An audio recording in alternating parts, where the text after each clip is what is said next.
Sisterfarm uses this 4-section composting bin year-round to make its own compost. As one section is filled up, another one can be started. We usually let each section sit for at least 4 months before we use it in the gardens and in the greenhouse.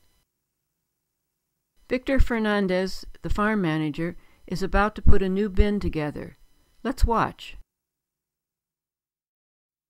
Making a compost bin is something like your grandmother making a layer cake. You layer up a mixture of organic ingredients that supply the carbon and nitrogen to both heat the pile and feed the bacteria that transform these ingredients into concentrated nutrients. First, you start with a layer of high carbon material, in this case loose hay gleaned from a barn, or you could use straw or dry leaves. Next, a layer of high nitrogen materials from our kitchen compost bucket of fruit and vegetable scraps, eggshells, and coffee grounds. Yummers! Now a layer of shredded chia stems, also known as the spinach tree, a crop we are currently focusing on.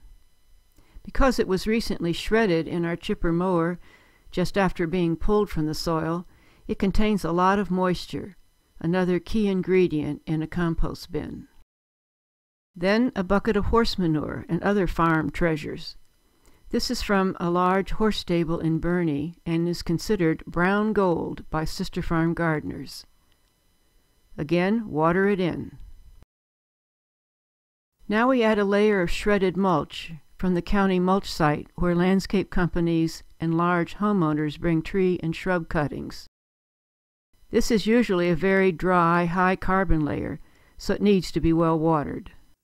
Besides high nitrogen and high carbon materials and water, the compost pile needs to be aerated.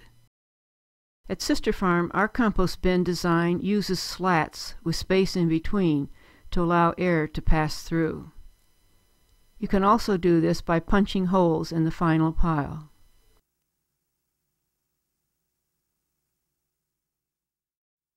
The layering process continues. Hay or straw, kitchen scraps, manure and stable bedding, shredded mulch, and lots of water until the pile is about 4 feet high.